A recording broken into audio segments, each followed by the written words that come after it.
And so you do have to work your way up. Right.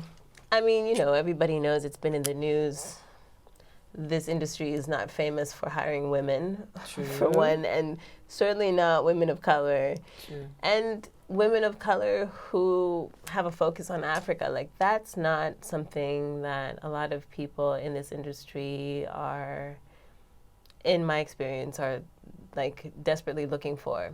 Right. Maybe if I wanted to work at the UN or something like that, or if I was making sort of like NGO docs about like the plight of poor people somewhere, that could be a job, and it's certainly something that I've considered for money.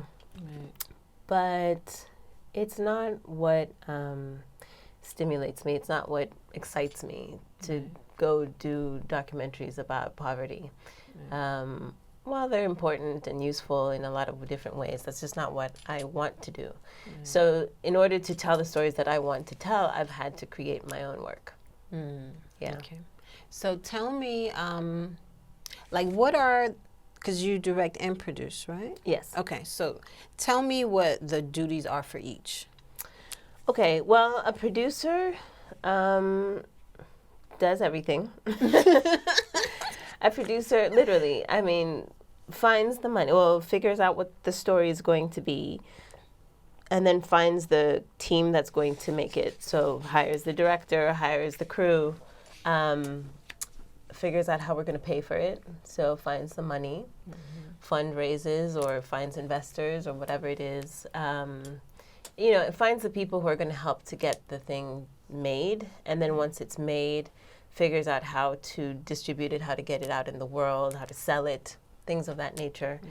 There are a lot of different kinds of producers. If you watch any movie with credits, you'll see also executive producer, associate producer, location producer, creative producer. Right.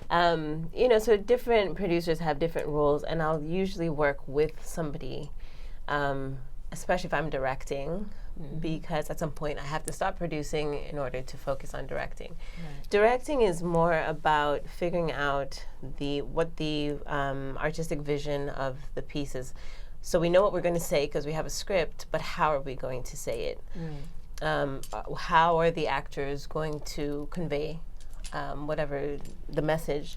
How is the costume going to support what it is that they're trying to say, and the makeup and the lighting and the props and the design that's around it and the particular location that we're in and the sound and then like the music and all of these things, like how do they support the story that we're trying to sell or tell rather.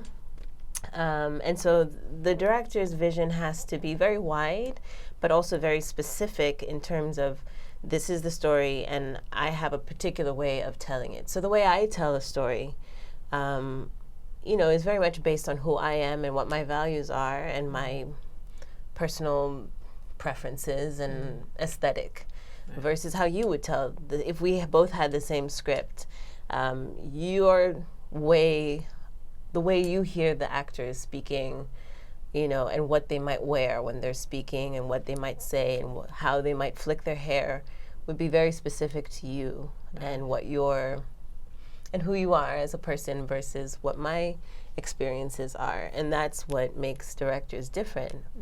And as a producer who's working with a different director, if I was just plainly a producer and I had a script, I would try and pick a director who I think can tell the best story based on who they are and their particular style. So this person's a little softer. They tend to like close-up shots and they tend to, like you wouldn't choose an action director, someone who does like action films to tell like a really delicate love story. Like that's not really going to work. So as a producer, it's also very important who you choose to tell the story. And that's not just the director, but it's also the crew that surrounds the directors, so people that will get along with them, who can actually support them. They're not going to be at loggerheads the whole time, things like that. Yeah, that's a lot. Yeah, it is. It's a lot of dealing with people and feelings and energies and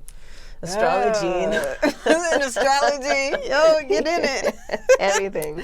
No, I hear you. I hear you. Yeah. And what about, do you cast your own pieces or someone else casts for you? Yeah. How do you do with that? Because that's another element as well. It is. I mean, for all of the projects that I've worked on thus far, and some have been fairly big, I've actually done my own casting. And amongst this group of 5, one of you, I think, will be, exactly. Okay. One of them will be the person that I'm looking for. And then once I find that person, and then I want to see if they work with this other person, so have the 2 of them read together, and, you know, that kind of thing. Okay. Yeah. All right. And so now the next question is, have you ever, like, oh, man, I shouldn't have picked this person. Why did I do that? No. Really? I've actually been really good with actors. I've had wonderful, if anything, all of my actors have been people that I've just adored. Like, they've been really great and just perfect for the part. And maybe I choose people who are a little too close to the parts. Oh, so their personalities are just naturally. Yeah. Okay. It's kind of like that's what you're there for. Gotcha. Gotcha. But yeah, that's never happened. Well, thank goodness. Amen. Yes, yes.